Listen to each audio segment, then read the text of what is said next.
Oke, penanya berikutnya ada Ustadz Alwan. Silakan Pak Ustadz Alwan dibuka mute-nya. Ya, Bismillahirrahmanirrahim. Eh, Mungkin saya enggak bertanya panjang ya, karena saya itu semakin malam cepat ngantuk. Hanya ada dua eh, gospel yang bercerita tentang kelahiran Yesus, Oh, Matius sebentar, dan sebentar. Lukas. Pak Alwan sebentar. Pak Alwan. Maaf sebentar, tolong Pak penunggang kuda kayaknya katanya belum selesai. Silakan penunggang kuda gimana? Kenapa saya di mute tadi ini? Kenapa takut kebenaran sih di sini teman-teman Kristen ini? Aduh, moderator. Saya mute semua tadi. Kalau belum ada pernyataan dari saya bahwa selesai, tolong jangan dipindah moderator, jangan dipindah, tolong dibuka mute-nya. Jangan takut kebenaran yang ada di sini ya. Saya tidak pernah takut akan kebenaran Anda. Saya yang mute tadi ya. Oke. Ketika Anda menyampaikan lagi, lalu pihak Kristen akan menyampaikan juga ya. Enggak apa-apa, silakan. Tidak masalah. Yang jelasnya saya silakan waktu diberikan. Saya berterima kasih kepada Lai Erben yang dengan tegas menyatakan tadi bahwa Yesus adalah nabi yang kudus. Terima kasih untuk itu. Oke, selanjutnya saya bertanya berikutnya. Tidak apa-apa, saya bertanya berikutnya ya. Di dalam Yesaya, saya tanya ini, siap-siap kalian terguncang dengan pertanyaan saya. Tak akan terguncang. Akan banyak gelombang mualaf di sana. Tetapi Tuhan berkehendak, dengar dulu baik-baik disimak. Yesaya berapa itu? Yesaya berapa? Dengar ya, saya tunggu saya sampai selesai, baru berikan Yesaya berapa? Sabar dulu, bisa Kak, diam dulu. Buka Yesaya berapa? Yesaya buka. Sabar, saya belum sebutkan. Lanjut aja dulu pertanyaannya, tolong jangan dipotong dong. Yesaya 53 itu. Kalian kok tolong tampilkan ayatnya. Iya, tampilkan. Kalian aja tampilkan, saya bacakan ya. Silakan kalian bisa memeriksa ayat yang dibacakan itu memang benar. Silakan moderator dari Kristen, silakan untuk share screen, silakan. Yesaya 53 nomor 10. Tetapi Tuhan berkehendak meremukkan dia dengan kesakitan. Apabila ia menyerahkan dirinya sebagai korban penebus salah. Nah, apabila ia akan melihat keturunannya, umurnya akan lanjut, dan kehendak Tuhan akan terlaksana olehnya. Dalam pemahaman saya ini ya, nanti kalau tidak tepat silakan Anda tanggapi. Makanya disimak baik-baik. Ada kata ia akan melihat keturunannya. Berarti ia di sini akan menikah dan punya anak dalam keturunannya ya. Jika ini merujuk kepada Yesus, kemana kata keimanan teman-teman Kristen akan sandarkan jika ternyata Yesus pernah menikah dan punya anak? Silakan. Ini sebentar. Sambil saya mau jelaskan tentang Yesus Nabi. Boleh, Bro Duran? Iya, nggak apa-apa. Oke. Tapi kan memang si Awi emang bawa dua premis, satu kesimpulan, satu pertanyaan. Silakan. Ini pengertian Nabi ya. Seorang manusia yang memperoleh wahyu dari Tuhan langsung tentang misinya bagi dunia. Apakah baginda Muhammad dari Tuhan langsung? Menurut saya enggak. Pemimpin umat yang dipanggil Allah untuk memperingatkan agar tidak menyimpang dari perintah-perintah Allah. Yesus sempurna menekankan, saya tunjukkan, sebagai seorang yang meramalkan akan apa yang terjadi pada masa depan jauh ke depan. Yesus mengerjakan. Seorang yang diberikan Allah kuasa untuk mengadakan mujizat dan tanda-tanda heran. Yesus memenuhi seluruh kriteria ini. Apa buktinya? Saya buktikan. Memperoleh wahyu langsung dari Tuhan tentang misinya dari Bapa di surga. Perhatikan di sini. Yesus mengajarkan pesan surgawi. Ajaranku tidak berasal dari diriku, tetapi dari Dia yang mengutus aku. Dia juga menyatakan bahwa Ia berbicara tentang hal-hal sebagaimana diajarkan Bapa kepadaku. Segala firman. Ya, dengan demikian Yesus jelas memenuhi peran Nabi. Sebagaimana dia adalah juru bicara Allah. Allah sendiri mengakui dengan sebuah deklarasi bahwa Allah berkenan kepada Yesus sebagai anak yang dikasihinya. Tentu ini melampaui sebagai seorang nabi. Oke. Kedua, pemimpin umat yang dipanggil Allah untuk memperingatkan mereka agar tidak menyimpang dari perintah-perintah Allah. Ajaran Yesus sempurna untuk hal etika dan moral. Sampai saat ini dan selamanya tidak ada ajaran yang bisa dibandingkan atau disandingkan dengan Yesus. Salah satu ajaran Yesus tentang etika dan moral, Matius 5-7. Namun seluruh catatan para rasul tentang ajaran Yesus dalam kitab Injil sangat luar biasa mengagumkan. Terbukti ya. Ketiga, sebagai seorang yang meramalkan apa yang akan terjadi pada masa yang jauh ke depan, Yesus menubuatkan masa depan ketika dia mengatakan kepada murid-muridnya bahwa ia akan pergi ke Yerusalem untuk menanggung banyak penderitaan. Tergenapi. Yesus menubuatkan bahwa tak lama lagi setelah kenaikannya murid-murid menerima kuasa Roh Kudus. Tergenapi. Yesus juga mengajarkan berbagai nubuat yang akan terjadi menjelang akhir zaman. Semua sedang proses dalam penggenapan. Terjadi. Yang keempat, seorang nabi juga diberikan Allah kuasa untuk mengadakan mujizat atau tanda-tanda heran dalam menjalankan tugas dan amanat yang diberikan Allah kepadanya. Mujizat yang dikerjakan Yesus di dalam catatan Alkitab ada 35 mujizat. Tetapi dalam Yohanes 20, 30, 31, kalau semua dituliskan, tidak ada buku yang bisa menampungnya. Jadi tidak ada persoalan. Jabatan nabi seringkali digunakan di dalam Injil ketika seorang berbicara tentang Yesus. Perhatikan di sini ya. Inilah Nabi Yesus. Jadi bagi orang Kristen, Yesus itu salah satu jabatannya Nabi. Karena Mesias itu yang diurapi itu artinya Nabi, Raja, dan Imam. Jadi sekarang saya berbicara Yesus Nabi, nggak masalah. Dan Yesus satu-satunya Nabi yang datang dari surga loh. Firman jadi manusia. Satu-satunya Nabi yang lahir dari wanita perawan. Satu-satunya Nabi yang tak berdosa. Satu-satunya Nabi yang memiliki etika dan moral. Satu-satunya Nabi yang mati, bangkit, naik ke surga. Satu-satunya Nabi yang datang di akhir zaman. Satu-satunya Nabi nanti menjadi Raja segala raja. Coba kalian cari ada Nabi enggak yang punya otoritas seperti Yesus itu. Kalian carilah. Oke, mohon ini maaf dia. ini ya. Saya mau Alhamdulillah. Itu tadi pertanyaannya belum dijawab tuh. Pertanyaan kedua, silakan teman-teman. Saya jawab. Sebentar dulu. Karena ditanggapi, saya cuma bilang. Belum selesai pertanyaan. Bro Awi, Anda Pertanyaan. Alhamdulillah, terima kasih kepada Layar Band. Anda di sini bukan moderator. Anda sekarang adalah penanya, ya. Pertanyaan. Anda bertanya di sini. Biarkan kami menjelaskan. Fokus di jawaban ya. Fokus di jawaban ya. Saya jawab pertanyaan kedua ya. Saya jawab pertanyaan kedua. Saya jawab pertanyaan kedua. Oh, Pak Bagus mau jawab. Jawab aja. Siapa yang menjawab ini? Jadi simpel. Ya, Yesaya 53 tadi. Ya, Yesus tidak pernah menikah dan tidak memiliki keturunan secara daging. Oke. Nah, tetapi siapa itu yang disebut keturunannya? Yang itu. Nah, Efesus 1 ayat 5. Efesus 1 ayat 5. Silakan share screen. Dalam kasih ia telah menentukan kita dari semula oleh Yesus Kristus untuk menjadi anak-anaknya. Nya besar sini ya. Sesuai dengan kerelaan kehendak. Jadi yang disebut keturunannya itu adalah orang-orang yang percaya kepada dia. Orang-orang yang diperanakan bukan dari daging. Tapi secara rohani, roh. Makanya dalam Efesus 1 ayat 5 dikatakan, kita diangkat menjadi anak-anaknya. Nah, sama juga ketika bangsa Israel menyebut Yahweh itu bapa mereka. Tanyanya, apakah Yahweh itu punya anak? Siapa istrinya? Istri Yahweh. Mengapa firman Allah kepada bangsa Israel supaya bangsa Israel itu memanggil Allah itu Yahweh itu bapa? Gitu. Tetapi bangsa Israel diangkat menjadi anak bukan secara lahiriah jasmani, tetapi secara rohani. Karena memang bangsa Israel adalah umat pilihannya, anak-anaknya. Nah, sama halnya setiap orang yang percaya kepada dia, diangkat menjadi anak-anaknya secara rohani dalam iman. Itu aja jawabannya. Silakan ditambahkan teman-teman. Ya, saya tambahkan, bro. Ya, boleh. Bro Cito, saya dulu sebentar. Ya, saya menambahkan dari Bro teolog kontekstual. Ya, saya bisa tolong share screen ya. Jadi begini, saya tunjukkan yang disebutkan di ayat Yesaya 53 itu, ya, yang dimaksudkan adalah ya, Yesaya 53 ya, yang lanjut usianya itu ya saya tunjukkan ya. Maksudnya adalah pasal 53 ayat 10 ya. Ia akan melihat keturunannya, umurnya akan lanjut ya. Dimaksudkan adalah ini di dalam Yesaya 59 ayat 5 atau ayat 6 ya. Kalau saya jelaskan leksikonnya ya, ini dari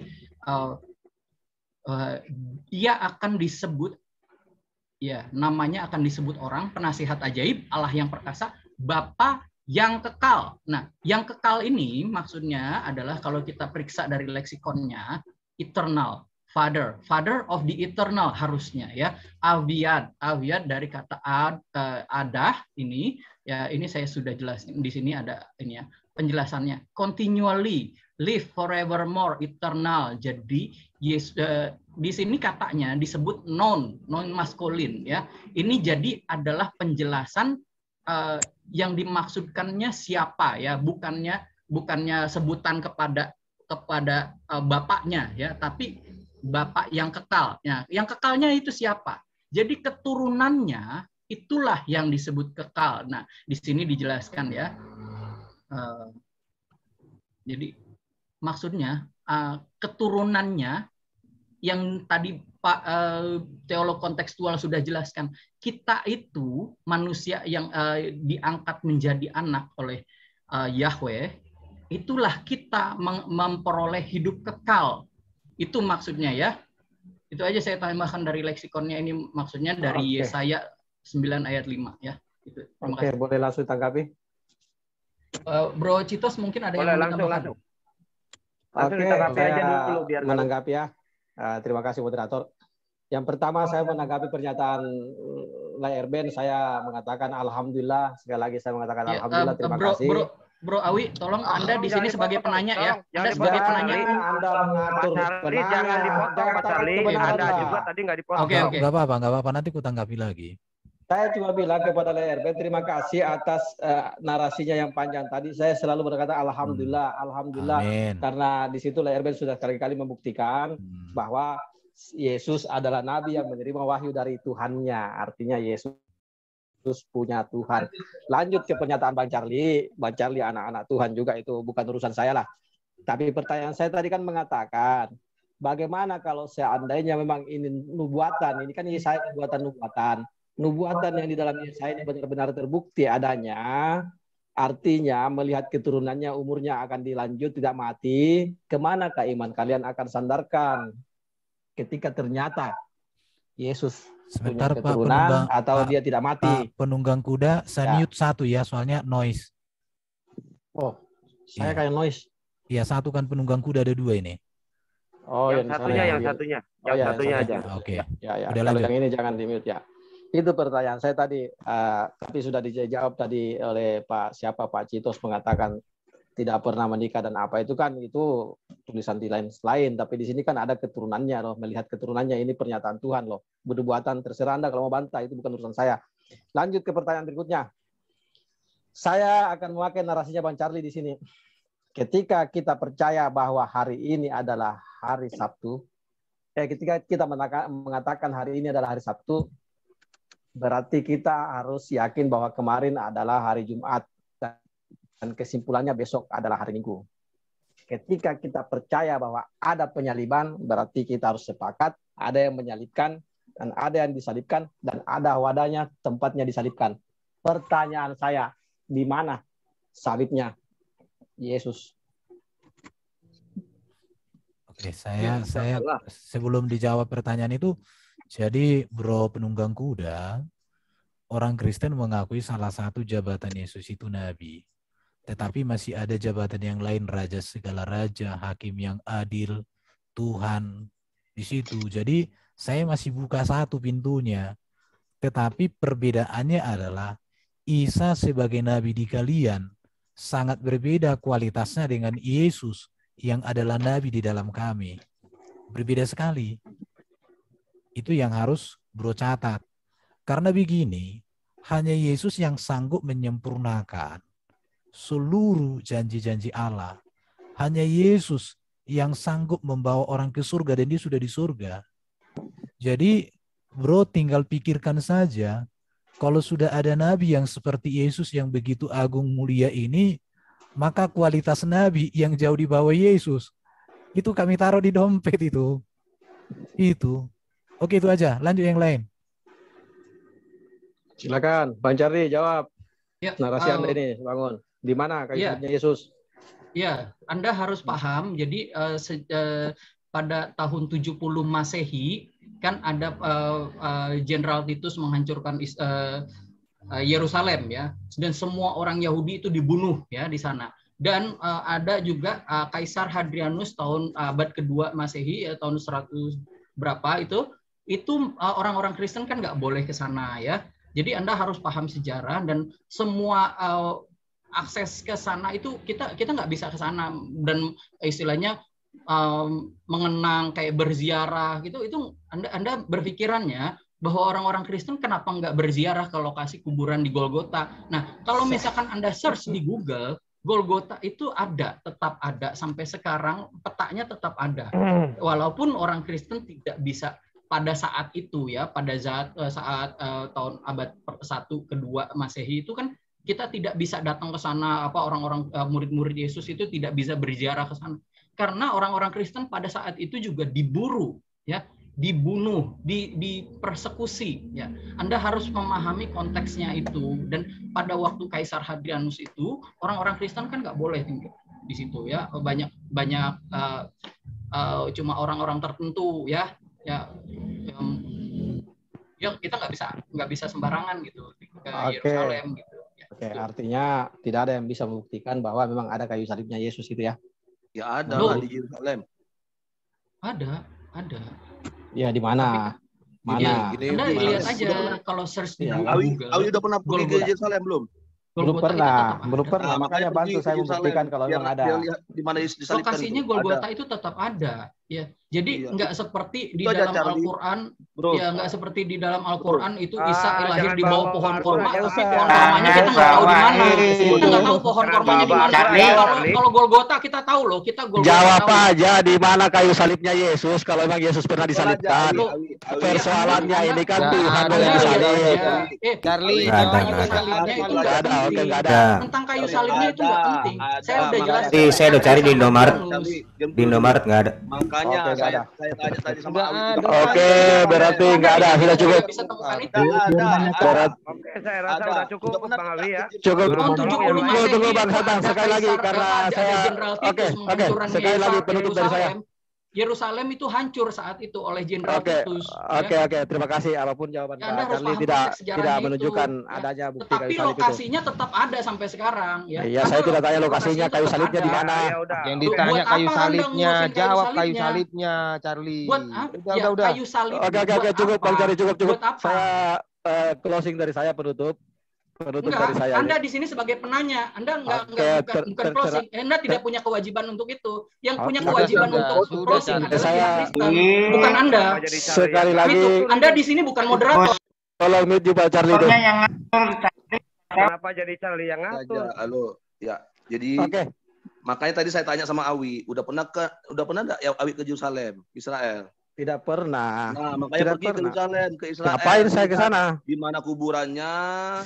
Ya kan, bahkan mahkota durinya pun ada, disimpan gitu loh. Saya tidak menanyakan mahkota duri atau kuburannya, kayu salibnya saya tanyakan di mana. Gitu loh. Tunjukkan kalau memang ada, kan itu ya, aja. Pergi ke Yerusalem gitu loh. Lah, berarti Anda pun tidak bisa membuktikan. Oke lah. Oke, kalau gitu. Ya di Indonesia tidak ada di Indonesia gitu loh. Oke, tidak, biarlah pemirsa yang menyimak ya. Kalau ternyata kan ada tiga unsur tadi. Pasti kau ketemukan. Sedangkan mahkota durinya pun ada. Cari di Google kalau ada, nggak ada kok itu. Oke. Jadi gini, lanjut ke kesimpulan dari saya aja atas. Mohon maaf ini. Mau menambahkan silakan. Mohon maaf. Biar penanya berikutnya, artinya biar closing dari saya. Bro Citos mau menambahkan ini. Bro Citos masih mau menambahkan. Iya, sebentar aja Mas Awi. Saya mau jadi Mas Awi.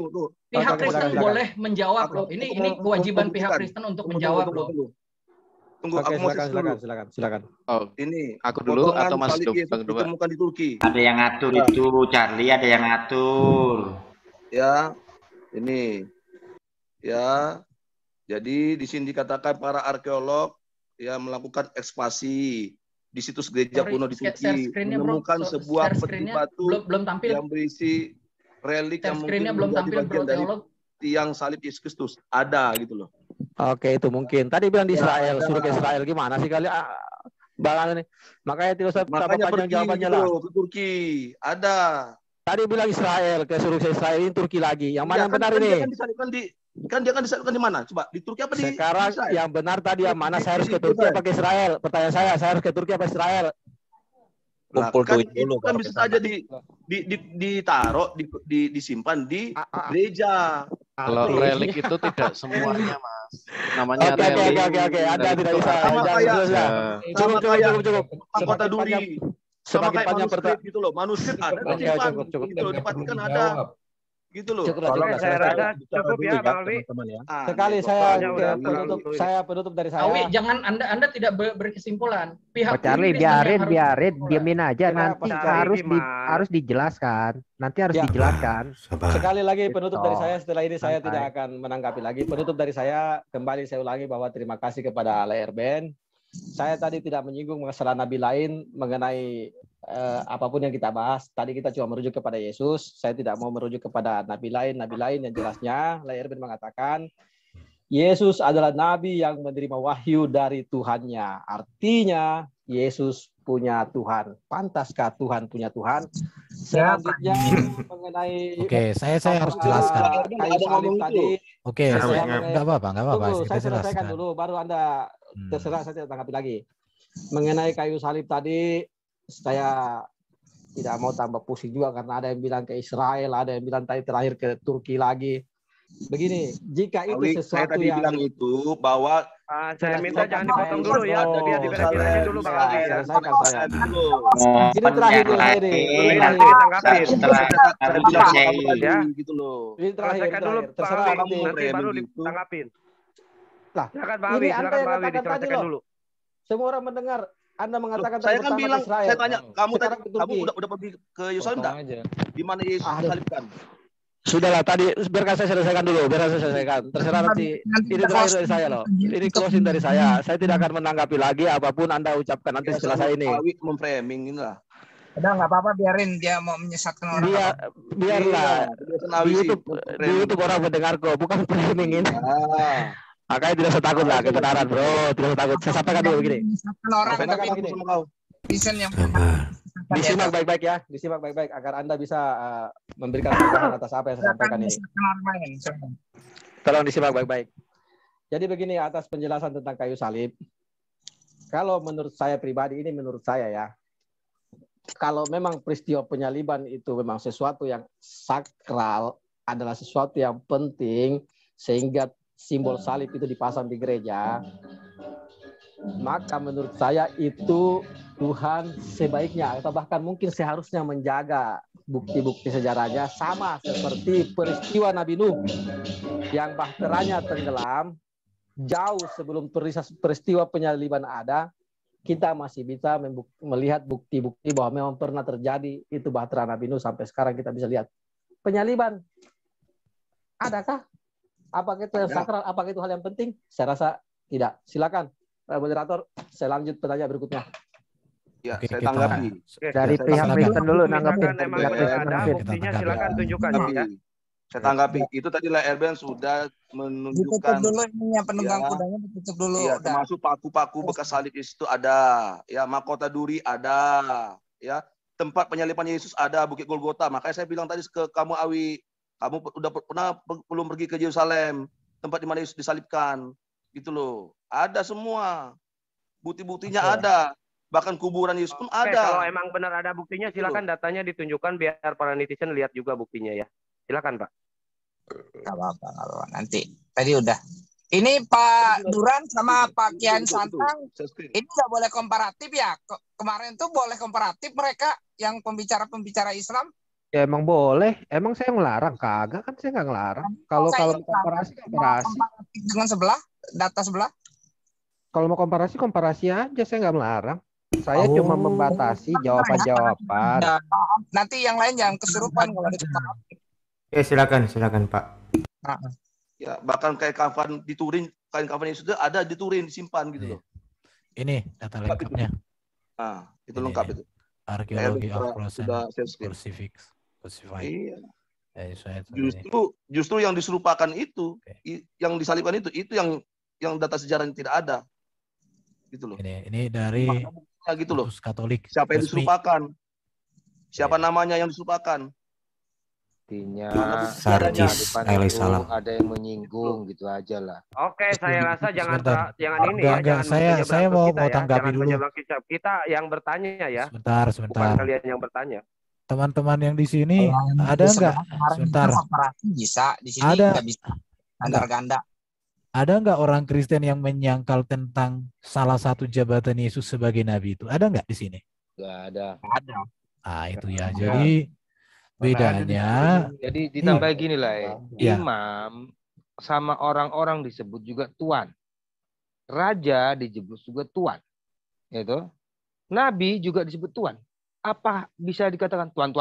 Ya jadi satu lah. Tuhan. Oke, lanjut. Udah ya. Jadi penunggang kuda. Ya malam hari ini kau hapus air matamu, Ces. Oke, nggak usah memframing seperti gitu. Oke, saya rasa ke penanya berikutnya ya. Ada Ustadz Alwan. Silakan Pak Ustadz Alwan dibuka mute-nya. Tafadhol Ustadz, tafadhol. Mana Dol? Iya. Tafadhol. Tadi ya saya lanjutkan yang tadi ya. Mungkin saya nggak lama ini karena udah berat sekali kepala saya. Jadi normal ya, itu. Ya oke. Jadi kalau misalnya tadi saya singgung bahwasanya di dalam kisah kelahiran Yesus itu dari dia lahir itu hanya ada di Gospel Matius sama di Gospel Lukas.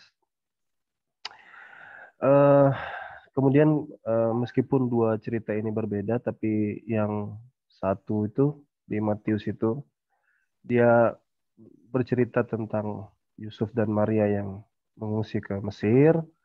Lalu sebelum ke Mesir dia sebenarnya ingin ke Bethlehem, tapi kan masih ada anak dari kaisar yang menjaga itu sehingga dia ke Nazaret. Pertanyaan saya gampang saja. Di sana disebutkan bahwa dalam Matius 2:23 bahwa Yesus itu dinubuatkan di dalam tulisan dari nabi-nabi bahwa dia akan disebut sebagai orang Nazaret. Pertanyaannya, di mana di Perjanjian Lama nubuat itu disebutkan? Ya, silakan dijawab. Halo. Ya, silakan. Iya. Ini dari tadi sudah banyak teman-teman saya yang jawab. Saya rasa ada salah satu teman saya, Pak Tom. Silakan jawab dulu, Pak Tom. Pak Lukas juga bisa. Silakan ya. Dari yang sudah jawab dari tadi udah cukup dulu ya, teman Pak Tom, ada Pak Lukas. Silakan. Halo. Silakan, siapa yang mau jawab? Pak Tom apa Pak Lukas? Open mic dulu kali. Jadi nanya, yang lain aja. Loh. Enggak, kalau memang Pak Tom sama Pak Lukas nggak bisa juga, yang udah menjawab juga nggak apa-apa sih. Oke. Bisa agak cepat ini. Kepala saya berat ini. Siapa halo, lah? Tadi ya, saya ya, Mas. Menjawab. Ya. Saya aja, Mas. Baik. Oke, Mas Alwan. Terima kasih pertanyaannya luar biasa. Jadi saya mesti siapkan dulu ya, tetapi seperti ini. Pemahaman yang paling sederhana, kata Nazaret itu adalah nubuatan mengenai Netzer atau orang Nazir. Nah, itu saya masih cari itunya ya, Bang ya. Tapi itu poin pokok utamanya. Saya akan cari ayatnya, mohon ditunggu. Kalau teman-teman. Oke. Ayat berapa tadi, Bang? Yesaya 11 ayat 1. Ya. Ya, jadi kata Nazaret itu berasal dari kata Netzer atau itu saya tahu itu salah Bang Citos itu salah satu penjelasan dari menjawab soalan saya itu. Yang saya tanya di dalam Perjanjian Lama itu di mana? Iya, ini Yesaya 11 ayat 1 ini ada, Bang. Ya, Yesaya 11 ayat 1, suatu tunas akan keluar dari tunggul Isa dan taruk yang akan tumbuh dari pangkalnya akan berbuah. Kata Ibrani untuk taruk di sini itu netzer. Iya. Iya, tapi Anda baca Matius baik-baik kan, bahwa seorang Nazaret. Dia tidak bicara tentang tunas di situ, dia bicara tentang sebuah lokasi dan itu dijelaskan dengan bagus di Matius bahwa dia orang Nazaret. Nazaret ini nama tempat. Sekali lagi dia tidak bermakna ganda, dia lokasi. Bethlehem, Nazaret. Ya, saya tahu itu salah satu cara mereka menafsirkan itu. Netzer itu ya, saya tahu. Ya, datanya hanya itu. Yesaya 11 ayat 1 itu netser. Jadi Hakim 13 itu. Ya, itu terlalu jauh Bang Erben dari Nazaret. Sekarang gini, kalau kamu tidak setuju, yang mana yang kamu setuju? Jadi begini, saya bukan bertanya setuju tidak setuju. Saya tanya di mana di Perjanjian Lama nubuat yang digenapi oleh Yesus ini, bahwa dia akan dipanggil orang Nazaret. Yesaya 11. Yesaya 11 ayat 1 kan udah kita buat. Iya. Coba dengarkan pertanyaannya, mudah sekali ini. Di mana? Coba saya tahu ya, saya ayat Yesaya 11:1 ini saya tahu gitu loh. Tapi silakan Anda bandingkan sendiri dan pakai akal masing-masing. Saya bertanya di mana ya? Yang kurang lebih bisa jelaslah bahwa Yesus dipanggil seorang Nazaret. Itu kalau kita baca nubuat-nubuat Yesus, dia di yang lain-lain itu jelas semua itu. Ini yang saya tanya. Jawabannya tadi udah betul yang dibilang Citos. Yang pertama Yesaya 11 ayat 1. Sebentar Pak Erben, saya bantu si Alwan ya. Di Matius kan dikatakan Yesus itu orang Nazaret. Nah, adakah kata Nazaret ini di Perjanjian Lama telak-telak Nazaret gitu loh? Itu pertanyaan saya. Itu pertanyaan saya. Jadi ketika Matius mengutip Nazaret, di situ dia tulis Nazaret, bukan Nafir, bukan yang lain-lain. Ada sebagian di kalangan kalian mengatakan dia sebenarnya salah mengutip. Sebenarnya yang dimaksud adalah Nafir. Tapi yang saya ingin tegaskan, apakah kalian mau katakan Matius salah mengutip bahwa dia akan dipanggil seorang Nazaret? Tidak, memang Yesus berasal dari Nazaret. Kalau betul seperti itu, saya ingin lihat kutipan itu di Perjanjian Lama, bahwa dia itu karena dia melengkapi nubuatan gitu. Itu nubuatannya. Kalau di Perjanjian Lama, kata Nazaret tidak ada, Pak. Nah, bagus. Bang. Baik, udah, nggak jauh usah dipancing. Tetapi kalau Bapak ingin tahu tentang makna Nazaret, teman-teman bisa jelaskan. Bagus. Itu pertanyaan yang saya kira to the point ya, bahwa kata Nazaret itu tidak ada. Ya, saya lanjut ke pertanyaan. Sebentar, belum. Sebentar, Bang. Sebentar. Silakan, Citos. Jadi gini, Bang. Di situ kan dikatakan Nozarios ya, kalau di dalam bahasa Yunani. Nah, Nozarios itu juga memiliki 3 arti, Bang. Bisa inhabitant of Nazareth, bisa a title given to Jesus in the New Testament, juga bisa a name given to Christian by the Jews. Jadi Nazaret sendiri artinya itu one separated.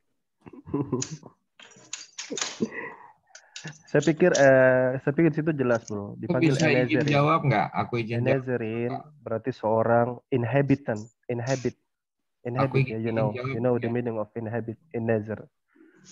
Coba kita langsung ke to the point aja lah. Tadi kalian rame-rame jawab pertanyaannya Pak Penunggang Kuda. Pak Tom atau Pak Lukas. Ya, satu aja yang to the point aja, di mana ada atau tidak. Kalau nggak ada bilang nggak ada. Aku bantu dikit nanti Pak Lukas sambung.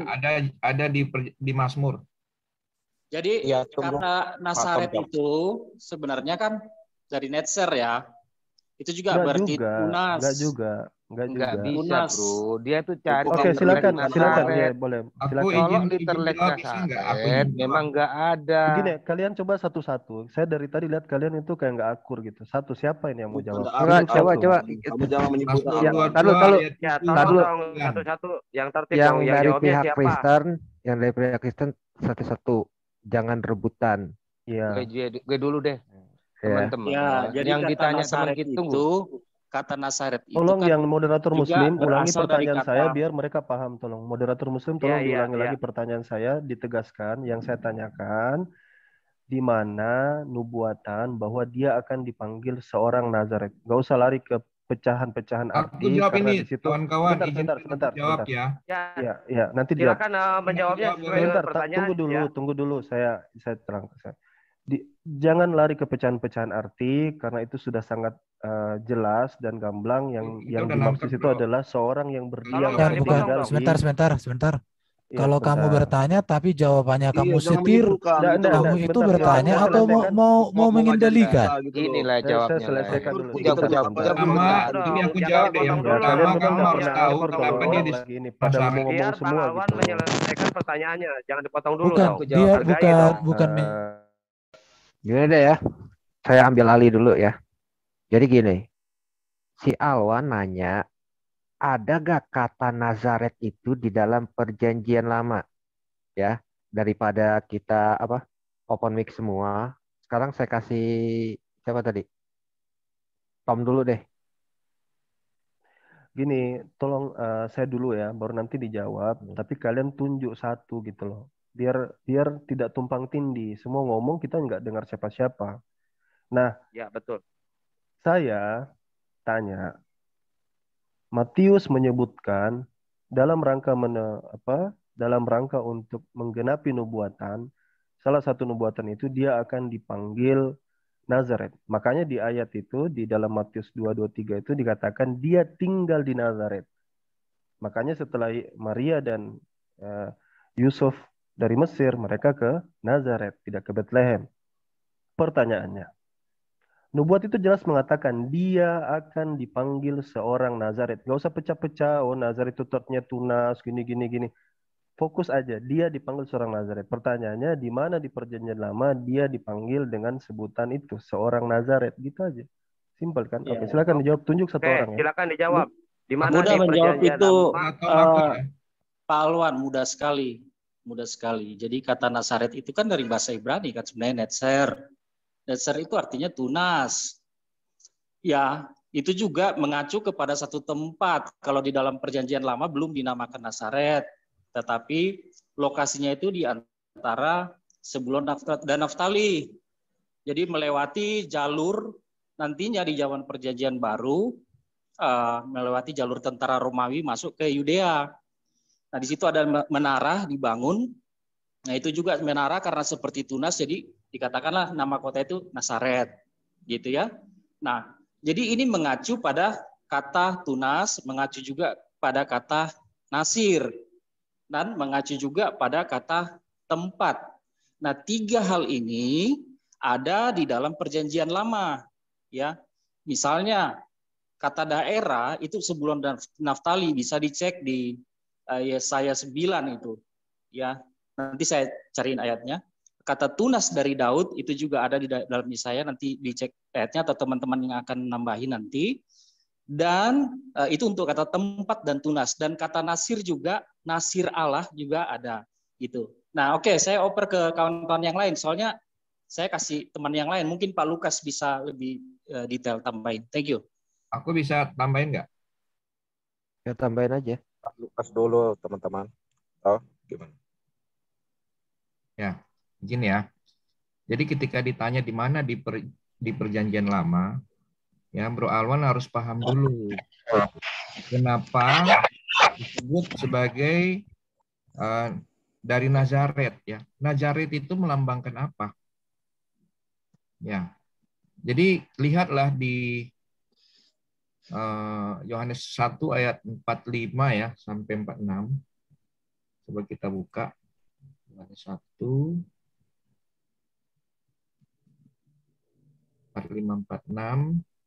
Nah, Filipus bertemu Nathanael dan berkata kepadanya, kami telah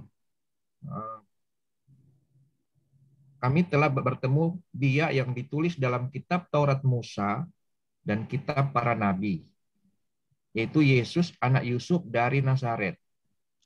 Nathanael berkata kepadanya, mungkinkah sesuatu yang baik datang dari Nazaret?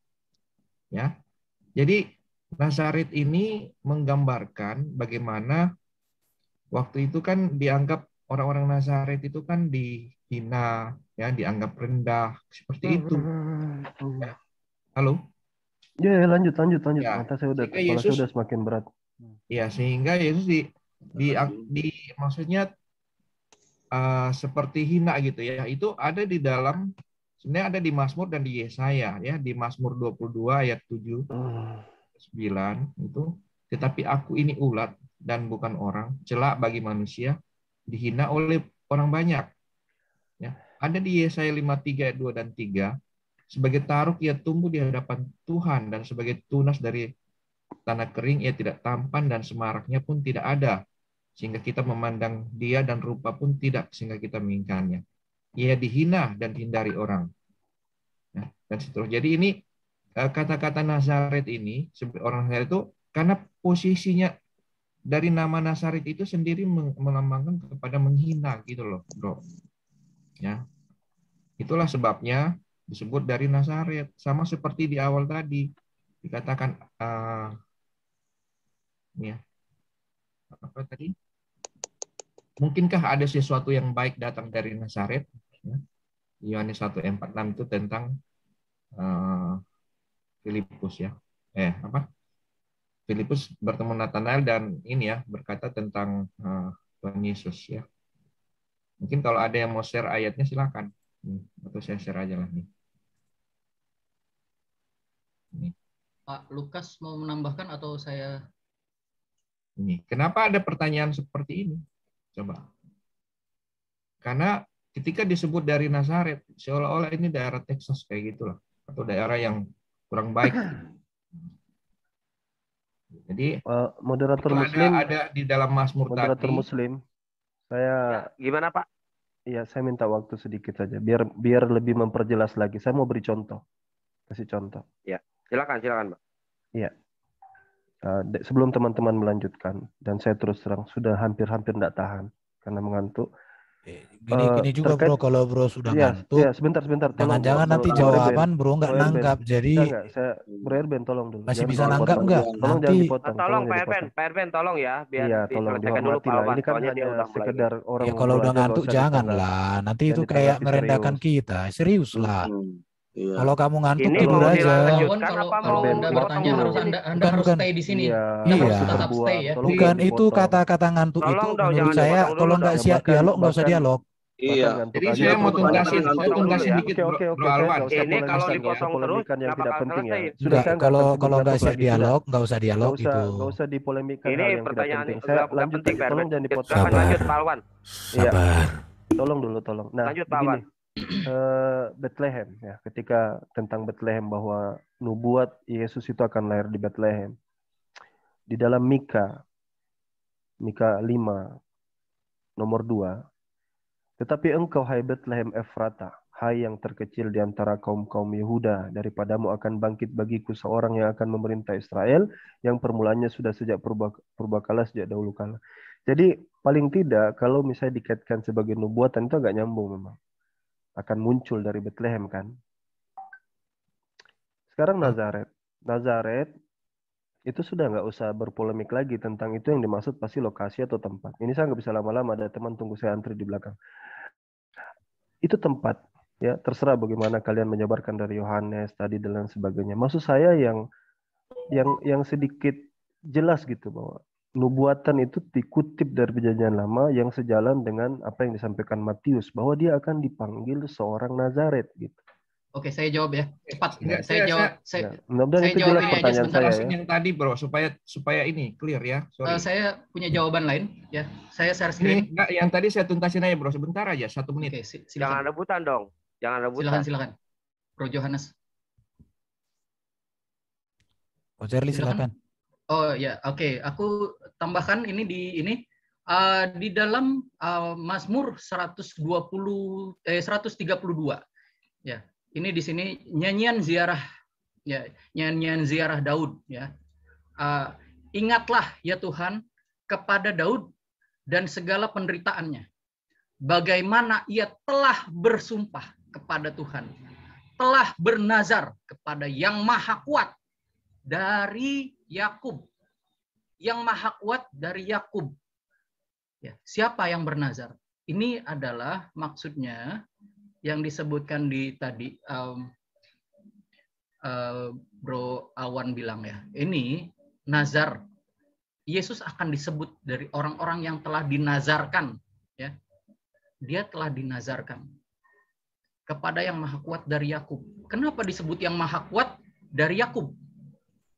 Siapa yang lebih kuat dari Yakub? Ya, yang Maha Kuat dari Yakub. Maaf Pak Cari, yang ditanyakan Nazaret bukan Nazar. Nazar, iya, Nazaret itu adalah orang-orang yang bernazar. Artinya Nazar itu apa? Nazara artinya orang-orang yang bernazar. Tahu, Coach Cari, ntar dulu. Kiai Santang. Di pihak Kristen lagi menjelaskan, Anda jangan main potong. Iya. Bukan main potong, itu jauh dari pertanyaan. Loh, saya minta pertanyaan itu sesuai jawabannya itu sesuai pertanyaan. Loh, begini, ini Tadi saya menjawab. Anda, diam dulu. Yang pihak Kristen diam dulu. Tadi ketika Alwan langsung dibalas sama Erben, Anda kan ngoceh. Bener nggak? Betul. Lah kan jangan dipotong-potong. Anda kan ngoceh, jangan dipotong-potong. Nah sekarang pihak Kristen lagi menjelaskan kenapa Anda potong. Pertanyaan. Bukan kenapa Anda potong? Jawabannya harus sesuai dengan Anda tahu dong. substansinya tidak? Diam dulu, Coach Charlie, diam. Ya. Anda melarang Erben untuk memotong, tetapi Anda sendiri memotong. Etika Anda di mana? Iya, saya minta jawabannya itu sesuai dengan pertanyaan. Apa salah? Kalau sudah dijawab dan tidak sesuai, baru Anda ajukan argumen lain. Ini kan di sini Pak Alwan udah capek, udah mau tidur. Ya, makanya silakan dia tidur. Diam, Coach Charlie, diam. Silakan dia tidur. Biarkan yang lain menonton. Nggak ada urusan bisa gitu lah. Yang bertanya siapa? Kalau nggak bisa begitu, sekarang Alwannya tidur atau bangun? Lalu kenapa Anda yang memotong, bukan Alwan yang memotong? Ya kan saya wajib ini meluruskan. Saya juga wajib meluruskan kesalahan Anda. Kan? Saya wajib meluruskan kesalahan Anda. Kita teruskan saja begini. Kita teruskan. Oke, saya jelaskan lanjut ya. Saya lanjutkan ya. Jangan Anda memotong-motong lagi ya. Saya lanjutkan ya. Kalau memang mau tidur, kalau mau bertanya aja. Tolong jangan kembali ke situ lagi. Jangan terlalu mempolemikkan yang tidak penting. Biar saya lanjutkan ya. Teruskan, ya. Biar saya lanjutkan ya. Nazaret adalah tempat orang yang bernazar, kota orang yang bernazar, ya. Dia telah dinazarkan, ya. Anda baca ini, ya. Ini berarti sudah jelas bahwa Yesus itu dinazarkan, ya, kepada yang maha kuat dari Yakub, ya. Daud ini adalah, ya, makanya Mesias adalah keturunan Daud yang telah bersumpah kepada Tuhan, yang telah bernazar kepada yang maha kuat dari Yakub. Sesungguhnya aku tidak akan masuk ke dalam kemah kediamanku, tidak akan berdiam di ranjang pertiduranku. Itulah makanya Yesus mengatakan anak manusia tidak memiliki tempat untuk meletakkan kepalanya, ya. Memang kita telah mendengar itu di Efrata, ya, yang tadi Anda baca dari Mikah, ya. Telah mendapatnya di padang Yaar. Mari kita pergi ke diamannya, sujud menyembah pada tumpuan kakinya. Bangunlah ya Tuhan, pergilah ke tempat perhentianmu, ya. Engkau serta tabut kekuatanmu. Ini nazar banget tentang Yesus banget ini, ya. Ini jawaban saya yang sangat menjelaskan tentang makna nazar Yesus, ya. Terima kasih. Itu aja. Ya sudahlah, saya pikir agak melantur kemana-mana sebenarnya. Itu nggak melantur. Nazar, tunas, Yesus bernazar. Tapi dari tidak melantur. Nggak, terserah. Itu jawaban Anda, saya hormati. Tapi kalau saya berpikir memang ketika misalnya Bethlehem itu disebut dengan jelas di dalam Perjanjian Lama, lalu ternyata Matius menyebutkan Nazaret, ya. Seorang dari Nazaret, orang Nazaret, lalu kalian lari ke Tunas lah, lari ke Nazar lah. Ya, saya mau ngomong kayak gimana. Pertanyaan berikut itu sebenarnya saya mau bertanya, kalau dia nggak ada di Perjanjian Lama, diambil dari kitab mana gitu. Tapi karena waktu juga, saya harus kasih kesempatan teman saya yang lain, biar ini jadi PR kita bersama. Ya, saya serahkan ke teman yang selanjutnya. Silakan. Oke, terima kasih pertanyaan Pak Alwan. Jadi gini, ada dalam Yesaya 9 ayat 1. Ya. Coba buka Yesaya 9 ayat 1. Tetapi tidak selamanya, ada bisa share screen. Jadi memang di dalam Perjanjian Lama tidak disebutkan secara letterlek, ya. Nazaret, kota Nazaret atau desa Nazaret, ya. Itu. Tetapi tadi teman-teman saya yang Kristen tadi sudah menjelaskan gitu loh, ya, baik secara tersirat, ya, maupun secara arti dari Nazar tadi, ya. Oke, Yesaya 9 ayat 1. Tetapi tidak selamanya akan ada kesuraman untuk negeri yang terimpit itu. Kalau dahulu Tuhan merendahkan tanah Zebulon dan tanah Naftali, maka di kemudian hari ia akan memuliakan jalan ke laut. Daerah seberang Sungai Yordan, wilayah bangsa-bangsa lain. Jelas ya, berdasarkan geografis wilayah, Nazaret itu berada di Galilea Selatan. Oke. Dibangun di lereng sisi barat daya lembah Israel. Ya, dikelilingi oleh beberapa bukit bundar. Oke. Makanya dikatakan di Yesaya 9:1 tadi, ya, di antara Naftali, tanah Zebulun dan tanah Naftali, ya, daerah seberang Sungai Yordan. Oke, itu jelas. Memang tidak ada kata cara letterlek kota Nazaret atau desa Nazaret, ya. Tetapi ketika itu ditarik di dalam Perjanjian Baru, ya, daerah kota Nazaret atau desa Nazaret itu di daerah antara tanah Zebulon dan tanah Naftali di daerah seberang Sungai Yordan, dekat Galilea. Itu jelas ya, Yesaya 9:1. Sudah terjawab itu. Boleh bisa aku tambahin nggak, Bro Duran? Silakan. Ya, izin ya. Mana Bro Duran, moderator. Ya. Aku izin ya. Tapi kalau ya, habis ini kayaknya jawabannya udah selesai deh, kayak karena iya, setelah aku udah deh, setelah aku udah. Jadi aku ingin menegaskan lagi bahwa tadi di dalam Yohanes 1 ayat 45 itu kan dikatakan, mungkinkah sesuatu yang baik datang dari Nazaret? Jadi bagi orang Yahudi, Nazaret itulah tempat yang hina, ya. Jadi ketika Tuhan Yesus disebut sebagai orang Nazaret, itu maksudnya Tuhan Yesus itu sebagai orang yang direndahkan, yang dihina.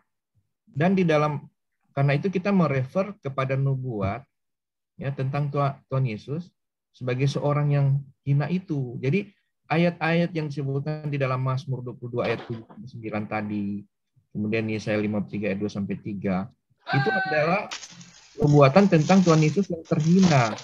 Itulah sebabnya ketika Tuhan Yesus itu tinggal di kota Nazaret dan disebut orang Nazaret, maka nubuatan di atas yang menyangkut kehinaannya itu tergenapi, kayak begitu. Saya seperti itu, Bro Alwan. Ya, sebentar, Bang. Sedikit aja. Boleh. Saya setuju nggak usah Citos, sorry Citos. Oke, nggak usah. Ya, soalnya karena jawabannya tuh udah tipikal. Ya. Saya sampaikan loh, Bro. Soalnya jawaban kita kan emang sama semua, jadi kalau kita jawab lagi juga percuma gitu loh. Oke, kalau begitu ke penanya selanjutnya ya, untuk mempersingkat waktu ya.